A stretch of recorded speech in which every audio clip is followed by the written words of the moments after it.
Good evening and welcome to Sundays with Neelu. I hope you all are doing well. Thank you so much for all your story responses. My prayers and best wishes to all of you. Coming to this week's story. This week's story's title is The Unlucky Man. So once in a kingdom there lived a man who was considered to be unlucky. No one used to see his face. Everybody said if we looked at this man, things wouldn't work out. And whenever he came out of the house, people just avoided looking at his face. Or anyone who woke up in the morning would just cover their face and just turn to the other side and walk away from this man. So this continued for a very long time. So this came to the king's notice. So the king said, "This is not right. So let me call him to my palace and he will stay here. And let's see what it means by being unlucky." So they call the man and he comes to the king's palace. So the king lodges him in one of the rooms which is close by to his room. And then the man stays there that night. So when he stays there, and next day morning, the king wakes up and he gets ready to go to the court.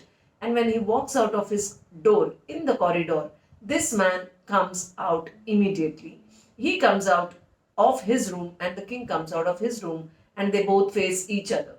The king just dismisses this and just he walks away. So the whole day the king keeps himself so busy that he doesn't get time to eat and he feels so tired by the end of the day, and this never happened to the king, like that he never ate food. No matter how busy the king was, he always ate food. So in the night when the king sat down with his minister, he said that this never happened to me, that I got so busy that I couldn't eat food. Food is basic, yeah, to everyone. So he says, this man, early in the morning, I encountered this man and I saw his face. I think he's really unlucky because I saw his face. So he caused this bad luck in my life. Yeah, my day went off very bad. So the minister listens to this. And next day in the court, the king says that this man, now I also feel that this man is unlucky because wherever he goes, something happens. Okay. So I declare a death sentence for this man. Yeah, this man should be sentenced to death.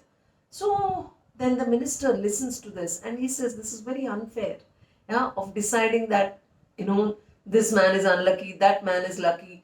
So he just the minister thinks of it and then he goes to the king and he says, Your Majesty, I would like to speak to you. So the king says, okay, fine. He says, why did you announce a death sentence for this unlucky man? So you call him unlucky. So the king said, no, I don't think he's lucky for anyone. He shouldn't live anymore. If he lives, people will definitely face some problem or the other if they see his face. So the minister asks the king, so the man also saw you early in the morning when he came out of his room and he faced death sentence today. So maybe for that man, you are unlucky. Yeah, looking at your face, seeing your face in the morning is unlucky. So the king thinks for a while and then he realizes his mistake and immediately he cancels the death sentence and sets the man free. So the message in the story is no one is lucky or unlucky. It is our actions which decide whether we are going to have a good day or a bad day, or whatever we do in our life, whatever we do consciously, decides whether it is lucky or unlucky. Yeah. So while reading this story, I remembered an incident. There was one part of my life when I lived in a small place. Yeah.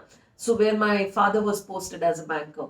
So in that place once, I think I was going for an exam. Yeah, I prepared for an exam and I was about to leave. And there was a lady who didn't have her husband, who lost her husband at a very young age and she would stay next to our house. So immediately there was an elderly lady who said that go from, the left side of the house, from the other gate. Don't go from the right side. Because if you go towards the right side, the woman next door will come out. Yeah.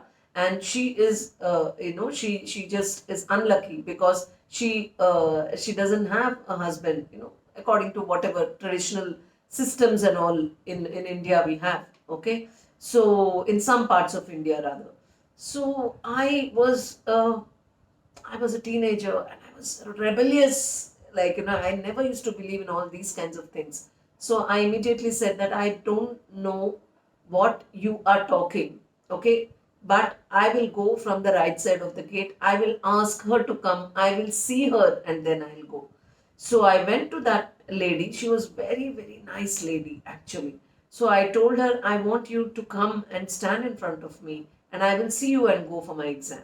So she said that please don't do this because there's an elderly lady and she follows all the traditions and customs. She'll get upset. I said, I don't care. Yeah. So I saw her face and left for the exam, and the exam went off very well. I got good marks. That's got nothing to do with whom I saw, what I did, whose face I saw.